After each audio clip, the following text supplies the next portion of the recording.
Hello and welcome to this month's Rights in Russia interview. It's May 9th, 2024, and our guest is Jens Siegert, a journalist and political scientist who has lived in Moscow since 1993, where he worked initially as a radio correspondent. From 1999 to 2015, he headed the Russia office of the Heinrich Böll Foundation.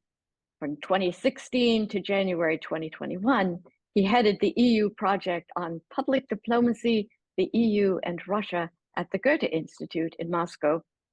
Siegert was also an advisor to the board of the Memorial Human Rights Organization until its closure in 2022.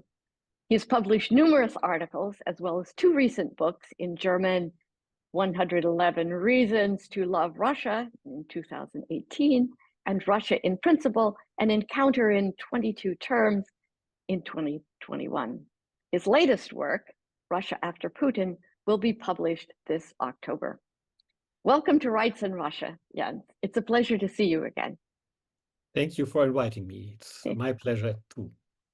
So today is Victory Day in Moscow. Could you begin by explaining why victory over Nazi Germany is marked in Russia on May 9th and by other allies on May 8th? And then maybe tell us a little bit about what's been happening today on Victory Day. Yeah, it's very simply when in Berlin in 1945, they signed the capitulation of the German forces. In Moscow, it was already the 9th. And in Germany, 2 hours difference time, it was still the 8th. That makes the difference. Why in the Soviet Union and now in Russia, they celebrate the 9th. And in the West, or in countries Western to Russia, I think in Ukraine now as well, the celebrations are on or the commemorations are on the 8th. What happened today here in Moscow? Unusual 9th of May because it snowed. It's cold. Tonight it was freezing, a freezing temperature outside, and the whole day there is snow or snowy rain coming down. Very unpleasant surroundings, and there has been, as always since I think Brezhnev introduced this in the 1960s, a parade. The parade was of a rather small size. The length was about an hour, mostly soldiers on the Red Square and only very, very little military equipment, a few transport cars for military stuff, 2, I think, strategic nuclear rockets, and 2 squadrons of fighter planes. Putin held a rather short speech of about 10 minutes, where his only topic was to compare or to make an equal mark between the fight and the victory of the Soviet army in 1945 and the war now in Ukraine against Ukraine. He said that at that time we were fighting fascists and now we are fighting fascists again, and the Western countries are becoming more and more fascist societies as well. Thinking about comparisons, is there any difference between the public attitude about what's the significance of Victory Day and the official government view? No, there is not very much difference. It is rather that the people in power are misusing this memory for their purposes. There is really in society quite a big understanding that that was a victory which was necessary for the people and for the nation to survive. and it was a just fight, and it was just that the Soviet Union, the people of the Soviet Union, together with their allies from the West, were victorious in this fight. Even more, I would say, after the dissolution of the Soviet Union, beginning in the 1990s, it was more or less the only positive thing the whole society in Russia could agree on. Everything else was disputable. There were different opinions about that, even contradictory opinions about that. But this was something everybody could agree on.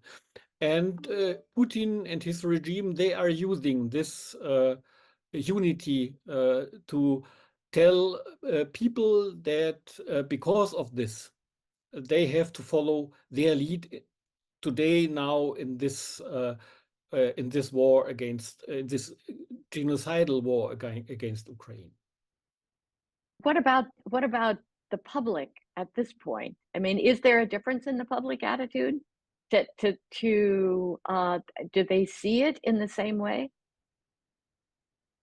Do you mean that the fight against Ukraine is the same like in 45 right. against right. fascist Germany? Yes. Many believe it. Many believe it. People are here living in a situation of big propaganda and censorship.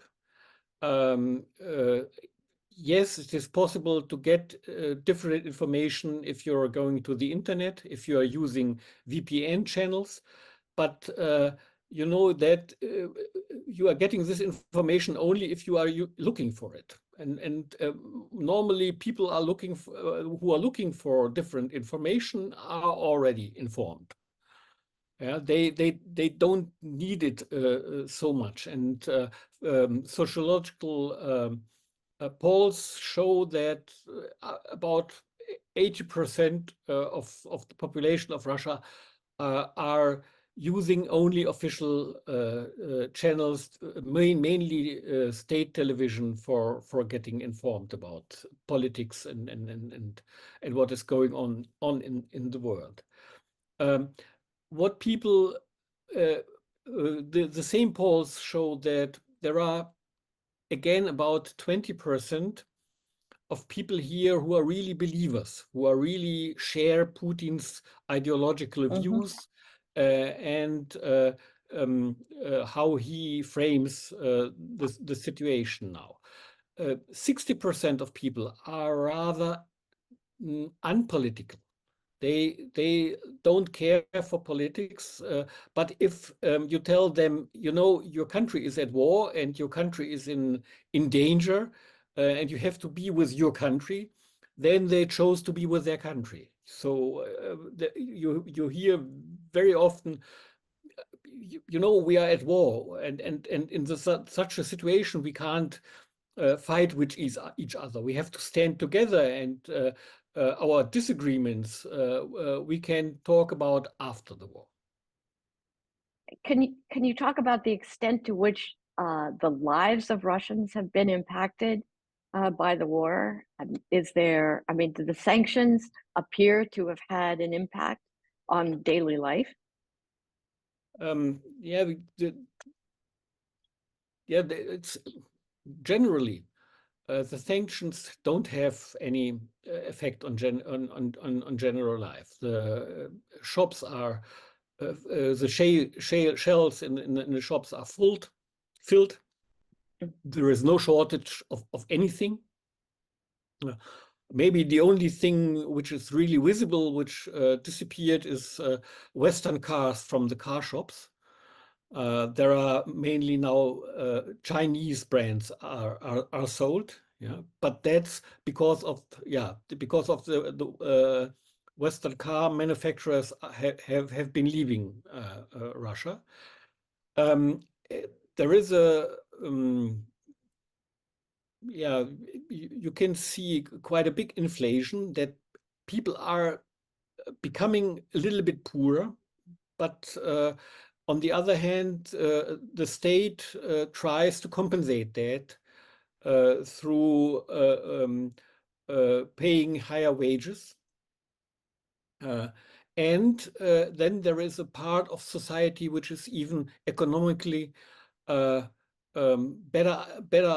off with the war. That are all people who are in any kind are linked to the military, or they are working in military industries or industries which are supplying the military or directly. Especially in poorer regions, people are going to the army because they can earn there about 4 times more than the average wages. And for poorer regions, it's even up to 10 times more. Now, soldiers who are signing a contract, or men who are signing a contract to become a soldier, are getting upfront up to 1 million rubles. It's about 10,000 euro, 11,000 US dollar, only for signing the contract. In the regions, this is a very big amount. For that, in many parts of Russia, you can buy a flat or a house, or pay back the loan you got for buying something like that. And so this buys in a way the agreement with Putin's politics too. Mm-hmm. Before the war, there were many close relationships between Russians and Ukrainians. How has that been affected? Are those relationships still ongoing? What can you say about that? Now, that differs too. In general, no, there are these relationships are cut off. Yeah, especially this is more a thing coming from the Ukrainian side than from the Russian side, because Putin does not say anymore that we are fighting against Ukraine. He says we are fighting against a fascist regime in the Ukraine, which is backed by the West. We are fighting with the West. Ukrainians are not our enemies. They are our brothers in Putin's. And people here think that too. There are a lot of people I know who are supporting Putin who say that this war is a catastrophe. It's a tragedy. And it's a tragedy that Russian soldiers are dying there. It's a tragedy that Ukrainian soldiers are dying there. It's a tragedy that Ukrainian civilians are dying there. But that's not our fault. It's the fault of the West. The West forced us to do so. The West is using Ukraine as a proxy to make war with Russia, but Ukrainians many Ukrainians who think otherwise, they are not very eager to have contacts in Russia, and that refers even to relations with relatives. I know there are a lot of families here in Russia and in Ukraine who have relatives on both sides, but I hear very often that the ties are cut, that they don't talk to each other, that it's very difficult. Mm-hmm. What about freedom of expression now? Are there restrictions in place for ordinary citizens these days on what they can say and what they can write? And if so, what are the restrictions? And are they explicit restrictions? There are restrictions. Censorship is back. there have been adopted several laws right after the big invasion in February 2022 that it is forbidden to talk about the war as a war and to tell anything about the war which is different from the official line.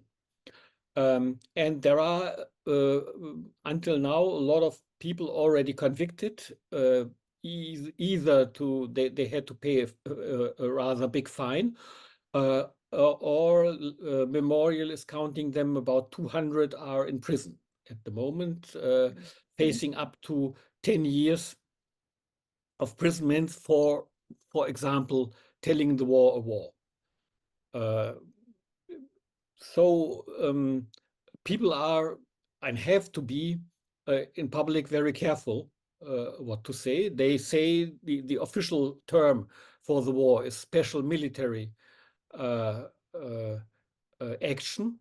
In Russian, it is shortened SVO, and people are talking about the SVO and not about the war. No. Censorship is back, and it became not only it became dangerous to tell in public what you think. This public includes, of course, social media, maybe even in the first place.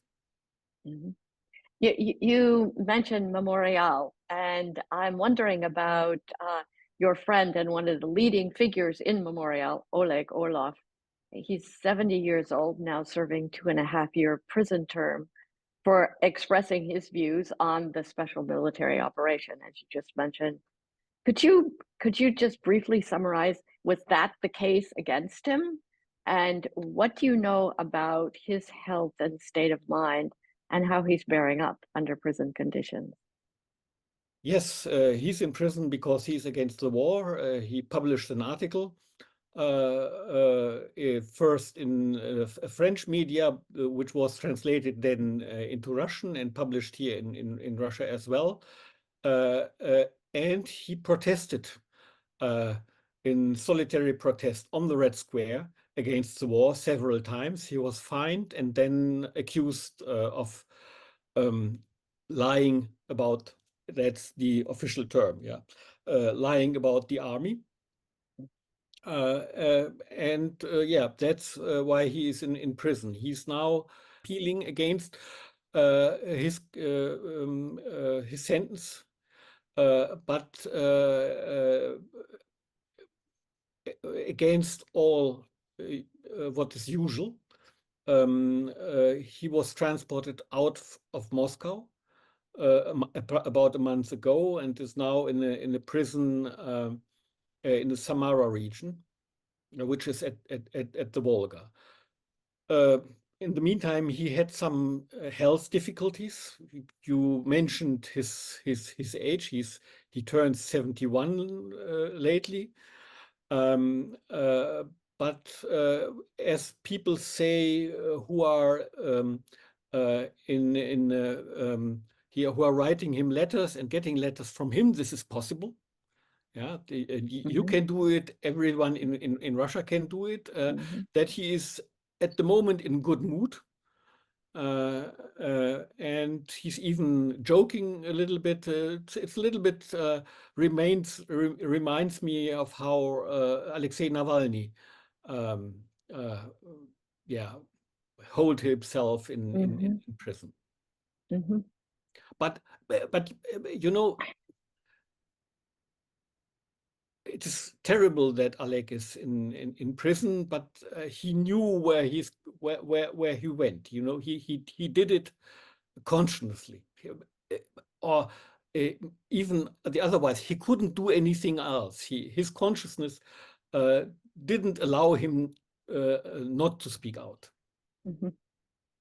The recent election, presidential election of Putin, I mean, the result of that election, how well did it reflect, do you think, public opinions about the war and Putin himself? yeah, as I already said, about polls say about 20% of the population are his fierce ideological followers. About 20%, maybe a little bit less, are his fiercely against Putin, Mm-hmm. and about 60% are not really decided or are trying not to be part of this, are trying to live their life without touching this part, because they think mainly two things. The first thing is that they anyway don't have any say in that. Whatever they will do, it will change nothing, and then Mm-hmm. why to risk? Yeah, that's the overall mood. That Putin got this official 80% or 78%. You don't give too much. This is under propaganda. There has been a lot of falsification. A lot of people have been more or less pressed to vote. There has been controlled how they vote. For example, people had to go into the poll station and make a photo of their ballot that they put that they voted for Putin, Mm-hmm. and so on. So that haven't been fair and free, and in any case, it haven't been elections. Mm-hmm. So thinking about the EU and the West generally, how do you perceive, uh, coming from as a citizen of Germany, how do you perceive the different attitudes towards the war among the different EU member states? And did you have a sense of the Russian public's perception of the long delay and then the recent delivery of US aid specifically to Ukraine? Was there a dialogue at all in the media about that? No, I think, in my opinion, the reaction of the West is right, but too weak. And that is something Putin is counting with. He's playing a long game.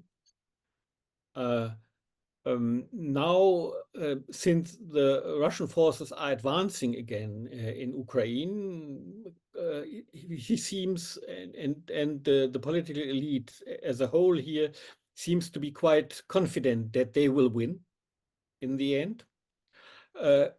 There is a lot of hope towards a possible next Trump presidency in the United States. And yes, they see, I think, the EU as too weak to stand up to Russia without the backing of the US. And honestly, saying I agree with this opinion. So a lot will depend on the outcome of the US election in November this year.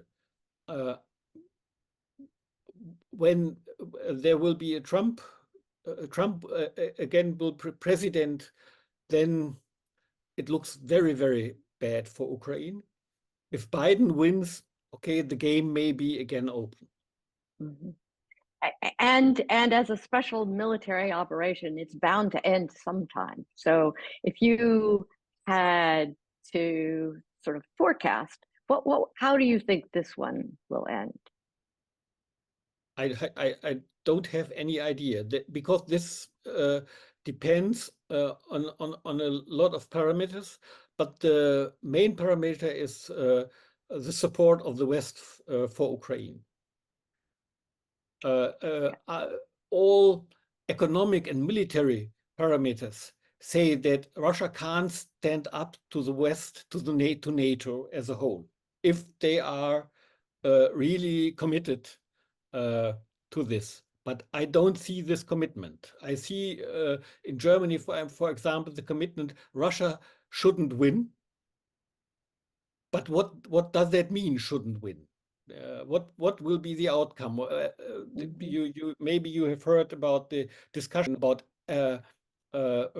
Taurus rockets to be delivered to Ukraine, and that the Chancellor Scholz decided not to do so because that might be a step too far that could provoke Russia to use nuclear weapons, or that could mean that Germany will be a war party, a part of this war, and that's what Scholz said under his chancellery will never happen. So it's how really the question is how serious the West is with this Russia shouldn't win.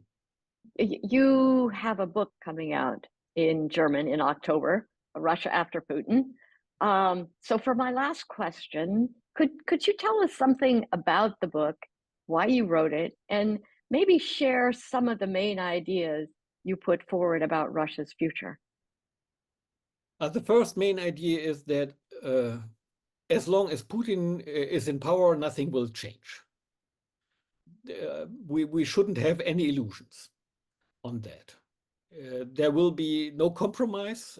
There will be no real negotiations of a new understanding or a new way of cohabiting in Europe. It will be a confrontation. It will be, if necessary, and as long as Putin doesn't win, a military confrontation.